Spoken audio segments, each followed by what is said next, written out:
Hello बच्चों, कैसे हैं आप बच्चों।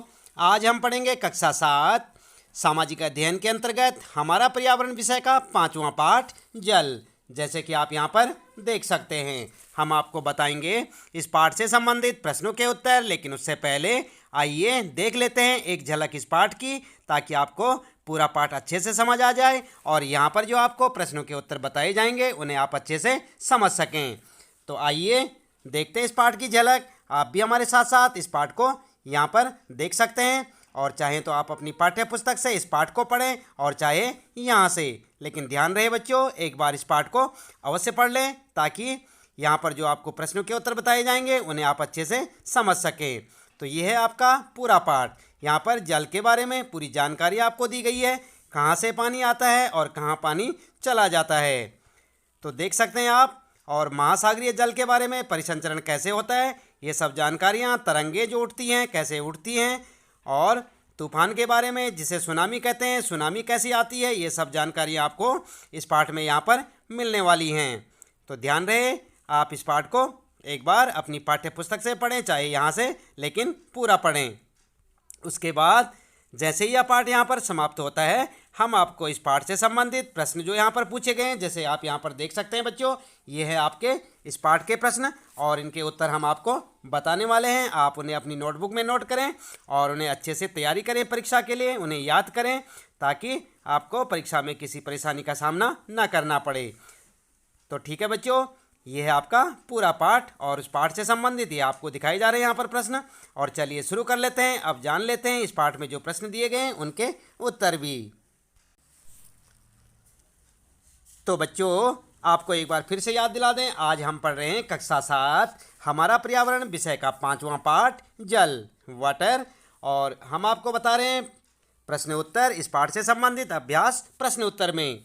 तो चलिए शुरू कर लेते हैं। सबसे पहले आप देखें यहाँ पर पाठ के अंतर्गत पूछे गए प्रश्न और उनके उत्तर, यानी कि पाठ के बीच में कुछ प्रश्न पूछे होते हैं, पाठ में आप देख सकते हैं। उनके उत्तर आप किस प्रकार से लिखेंगे हम आपको यहाँ पर बता रहे हैं। पहला प्रश्न है आपका, जल हमारे लिए क्यों महत्वपूर्ण है, और ये प्रश्न आपको मिलेगा 33 यानी कि 33 नंबर पेज पर। आप अपनी पाठ्य पुस्तक के देख सकते हैं। इस प्रकार से आपको एक प्रश्न जो है देखने को मिलेगा। इसका उत्तर क्या लिखेंगे आप, उत्तर इस प्रकार से लिखेंगे, जल हमारे लिए कई तरह से महत्वपूर्ण है। नंबर 1, जल हमारे पीने के काम आता है। नंबर 2, जल घरेलू कामों में जैसे नहाने, कपड़ा धोने, घर की सफाई करने, खाना बनाने आदि कामों में प्रयोग किया जाता है। नंबर 3 लिखेंगे आप, कृषि में फसलों की सिंचाई के लिए महत्वपूर्ण होता है। और नंबर 4, जल यातायात के साधन के रूप में भी उपयोगी है। जल विद्युत तैयार करने में उपयोगी होता है। विद्युत का मतलब समझते हैं ना, बिजली जो आती है हमारी जल से तैयार की जाती है। और नंबर 6 पॉइंट लिखेंगे, उद्योग धंधों के लिए जल क्या है, उपयोगी है। तो इस प्रकार से आप जो है पहले प्रश्न का उत्तर लिख सकते हैं और प्रश्न आपको देखने को मिलेगा, जैसे मैंने आपको बताया था 33 यानी 33 नंबर पेज पर आप इस प्रश्न को देख सकते हैं। उत्तर आप यहाँ से देख के लिखें। इसके बाद दूसरा प्रश्न है आपका बच्चों, अपने घर एवं स्कूल में जल संरक्षण की कुछ विधियाँ सुझाइए। और ये प्रश्न भी आपका 33 नंबर पेज पर आपको मिलेगा। अपनी पाठ्य पुस्तक में देखें आप, और इसमें जो है जैसे आप देख सकते हैं क और ख है, अपने घर में, स्कूल में। तो कैसे उत्तर लिखेंगे, उत्तर लिखेंगे आप इस प्रकार से। सबसे पहले क का उत्तर लिखेंगे, जल संरक्षण की विधियाँ। आपके घर में या अपने घर में आप लिख सकते हैं, हेडिंग डाल के लिखें। इसके बाद लिखेंगे, पॉइंटों में लिखेंगे, नंबर 1, घर में टाँका या टंकी को निर्मित करके जल संरक्षण करना चाहिए। दूसरा लिखेंगे आप पॉइंट, वर्षा जल को पीवीसी पाइप के माध्यम से हैंडपंप या कुएं में डालना चाहिए। तीसरा पॉइंट लिखेंगे आप, ईंट और रेत के माध्यम से गंदे पानी को साफ करना। ठीक है, तो इस प्रकार से आप लिखेंगे। और इसके बाद ख वाले का उत्तर लिखेंगे आप यहाँ पर, जल संरक्षण की विधियाँ और स्कूल में लिखें आप ब्रैकेट में, स्कूल में हेडिंग डाल के लिखें, नंबर 1, छत वर्षा जल को पीवीसी पाइप के माध्यम से पानी की टंकी में जमा करना चाहिए। नंबर 2 लिखेंगे आप, गंदे पानी को पृथककारी छन्ना के माध्यम से उसे अपने उपयोग के लायक बनाया जा सकता है। और तीसरा पॉइंट लिखेंगे, स्कूल में स्थित जल को किसी न किसी रूप में ढककर रखा जाना चाहिए। ठीक है, तो इस प्रकार से आप इस अपने दूसरे प्रश्न का उत्तर लिख सकते हैं। ये है आपका दूसरा प्रश्न, आप देख सकते हैं, और ये मिलेगा आपको 33 नंबर पेज पर। उत्तर आप इस प्रकार से यहाँ से देख के लिख सकते हैं और इसे याद भी करें। इसके बाद बच्चों, पाठ के अंत में आपके जो प्रश्न होते हैं उनके उत्तर हम आपको यहाँ पर बता रहे हैं। आप देख सकते हैं, पहला प्रश्न है आपका, निम्न प्रश्नों के उत्तर दीजिए। आपने अपनी जो है पाठ्य पुस्तक का पूरा पाठ पढ़ लिया होगा। उसके अंत में आप देख सकते हैं कुछ प्रश्न दिए हुए हैं और पहला प्रश्न इस प्रकार से होगा, निम्न प्रश्नों के उत्तर दीजिए। तो सबसे पहला प्रश्न क्या है, कै वाला है, वर्षण क्या है। देख रहे हैं ना आप यहाँ पर, वर्षण क्या है, तो आप जानते हैं क्या है। उत्तर में लिखेंगे, जल वाष्प संघनित होकर बादलों का रूप लेता है। यहाँ से यह वर्षा, हिम, ओस अथवा सहिम वृष्टि के रूप में धरती या समुद्र पर नीचे गिरता है। इसे क्या कहते हैं, वर्षण कहलाता है। ठीक है, तो इस प्रकार से आप जो है वर्षण का उत्तर लिख सकते हैं। इसके बाद दूसरा है आपका प्रश्न, जल चक्र क्या है। तो जानते हैं आप जल चक्र क्या है बच्चों। उत्तर में लिखेंगे, जिस प्रक्रम में जल लगातार अपने स्वरूप को बदलता रहता है और महासागरों, वायुमंडल एवं धरती के बीच चक्कर लगाता रहता है, उसको जल चक्र कहते हैं। ठीक है, तो इस प्रकार से आप इस प्रश्न का उत्तर लिखेंगे। देख सकते हैं आप जल चक्र क्या है। तीसरा प्रश्न है बच्चों, लहरों की ऊंचाई प्रभावित करने वाले कारक कौन से हैं। तो लहरों की ऊंचाई को कौन कौन से कारक जो है प्रभावित करते हैं। उत्तर में लिखेंगे, लहरों को प्रभावित करने वाले कारक निम्न हैं, और पॉइंट में लिखें, जल की मात्रा, नंबर दूसरा वायु की गति, और नंबर 3 सूर्य और चंद्रमा की आकर्षण शक्ति। तो इस प्रकार से आप जो है गए का उत्तर लिख सकते हैं। अगला प्रश्न है बच्चों, महासागरीय जल की गति को प्रभावित करने वाले कारक कौन से हैं। तो इसका उत्तर क्या लिखेंगे। उत्तर में लिखेंगे आप इस प्रकार से लिखें बच्चों, महासागरीय जल की गति को प्रभावित करने वाले कारक, और यहाँ पर हेडिंग डालेंगे आप। हेडिंग डालने के बाद पॉइंट में लिखेंगे, नंबर 1 लिखेंगे सूर्य और चंद्रमा की आकर्षण शक्ति, नंबर दूसरा महासागरीय जल में लवणता की मात्रा, नंबर तीसरा वायु की गति, और नंबर 4 तापीय अंतर, और नंबर 5 पृथ्वी की घूर्णन गति। ठीक है, तो इस प्रकार से आप लिख सकते हैं महासागरीय जल की गति को प्रभावित करने वाले कारक। इसके बाद अगला प्रश्न है बच्चों, ज्वार भाटा क्या है तथा ये कैसे उत्पन्न होते हैं। तो आप जानते हैं ज्वार भाटा क्या है, नहीं जानते, चलिए कोई बात नहीं, यहाँ पर हम आपको बता देते हैं। उत्तर में लिखेंगे, दिन में 2 बार नियम से महासागरीय जल का उठना एवं गिरना ज्वार भाटा कहलाता है। जब सर्वाधिक ऊंचाई तक उठकर जल तट के बड़े हिस्से को डुबो देता है तब उसे ज्वार कहते हैं। जब जल अपने निम्नतम स्तर तक आ जाता है एवं तट से पीछे चला जाता है तो उसे भाटा कहते हैं। सूर्य एवं चंद्रमा की गुरुत्वाकर्षण शक्ति के कारण ज्वार भाटा उत्पन्न होते हैं। ठीक है, तो इस प्रकार से आप लिख सकते हैं कि ज्वार भाटा किसे कहते हैं। इसके बाद अगला प्रश्न है बच्चों, छठा प्रश्न, ये यहाँ पर जो है प्रश्न 6 है आपका, महासागरीय धाराएं क्या हैं। तो क्या हैं महासागरीय धाराएं। उत्तर में लिखेंगे, महासागरीय धाराएं निश्चित दिशा में महासागरीय सतह पर नियमित रूप से बहने वाली धाराएं होती हैं। महासागरीय धाराएं गर्म या ठंडी हो सकती हैं।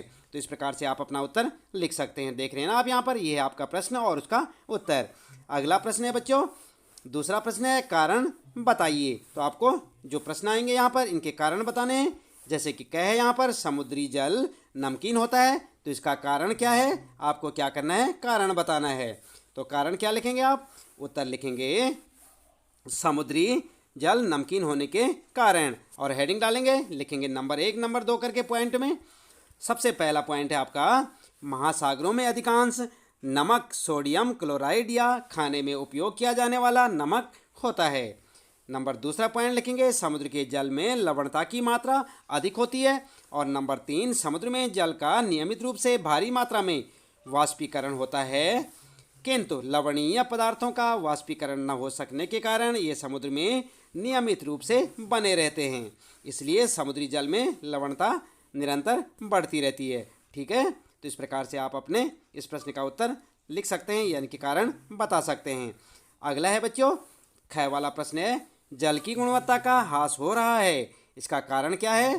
कारण ये है, उत्तर में आप देख सकते हैं, उत्तर लिखेंगे, जल की गुणवत्ता के ह्रास होने के कारण। हेडिंग डाल के लिखेंगे, नंबर 1, मनुष्य की क्रियाकलापों से काफ़ी मात्रा में जल प्रदूषित हो रहा है। दूसरा पॉइंट लिखेंगे, उद्योगों से निकलने वाले रसायन युक्त जल के विभिन्न जलाशयों में मिलने से जल की गुणवत्ता का ह्रास हो रहा है।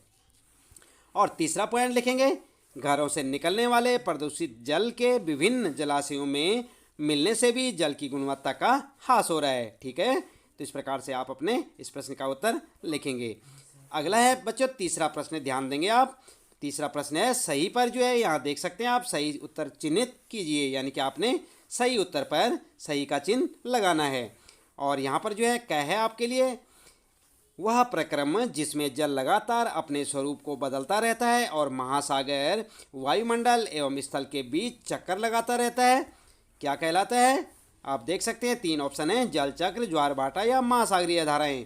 तो इसमें से आपको तीनों में से एक जो है उत्तर लिखना है। तो क्या उत्तर सही होगा? उत्तर लिखेंगे आप इस प्रकार से, जल चक्र, यानी कि आप देख सकते हैं जल चक्र, तो यहाँ पर आप सही का चिन्ह लगाएंगे। और दूसरा है बच्चों, सामान्यतः गर्म महासागरीय धाराएं उत्पन्न होती हैं और किन कारणों से होती हैं? आप देख सकते हैं यहाँ पर ध्रुवों के निकट, भूमध्य रेखा के निकट, या दोनों में से कोई नहीं। तो उत्तर लिखेंगे भूमध्य रेखा के निकट। तो ये वाला आपका सही है, देख सकते हैं आप उत्तर में। और इसके बाद गए वाला जो प्रश्न है, दिन में 2 बार नियम से महासागरीय जल का उठना एवं गिरना कहलाता है, क्या कहलाता है बच्चों? ज्वार भाटा कहलाता है, महासागरीय धाराएं कहती हैं, या तरंगे, तो क्या कहलाता है? उत्तर लिखेंगे आप ज्वार भाटा। ठीक है, तो यहाँ पर आप सही का चिन्ह लगाएंगे, किस पे? ज्वार भाटा पे। देख सकते हैं आप यहाँ पर, यह है ज्वार भाटा। और इसके बाद चौथा प्रश्न है बच्चों आपके लिए, निम्नलिखित स्तंभों को मिलाकर सही जोड़े बनाइए। और यहाँ पर देख सकते हैं आप, कहाँ है स्तंभ? ये हैं क, और इसके साथ देख सकते हैं आप विशालतम झील लिखा है, ख वाले में ज्वार भाटा, यहाँ पर लिखा है जल में आवधिक चढ़ाव एवं उतार, ग में सुनामी, तीव्र भूकंपीय लहरें, और महासागरीय धाराएं, निश्चित मार्ग में प्रभावित आने वाली जलधाराएं। तो यहाँ पर देख सकते हैं आप, इन्हें आपने जो है सही क्रम में लगाना है। इसके साथ जो है यहाँ पर मैचिंग करना है आपने। तो कैसे करेंगे उत्तर में, आइए देख लेते हैं। उत्तर में लिखेंगे आप कैस्पियन सागर के साथ लिखेंगे विशालतम झील, ख के साथ लिखेंगे ज्वार भाटा में लिखेंगे जल में आवधिक चढ़ाव एवं उतार, सुनामी में लिखेंगे तीव्र भूकंपीय तरंगें, और महासागरीय धाराओं में निश्चित मार्ग में प्रभावित होने वाली जलधाराएं। ठीक है, तो इस प्रकार से आप अपने इस प्रश्न का उत्तर लिख सकते हैं। इसके बाद बच्चों अगला है आपका, आप ध्यान दें यहाँ पर। तो बच्चों आपने देखा यहाँ पर किस प्रकार से यहाँ पर जो है इनका जो है सुमेल किया गया है आपके चौथे प्रश्न में। तो इसी प्रकार से आप यहाँ पर जो है, जैसे यहाँ पर ऊपर प्रश्न में दिया गया है, इसी प्रकार से यहाँ आप इसका उत्तर लिख सकते हैं। तो इसके साथ ही इस पाठ से संबंधित आपके प्रश्नों के उत्तर यहाँ पर समाप्त होते हैं। आप ध्यान रखें,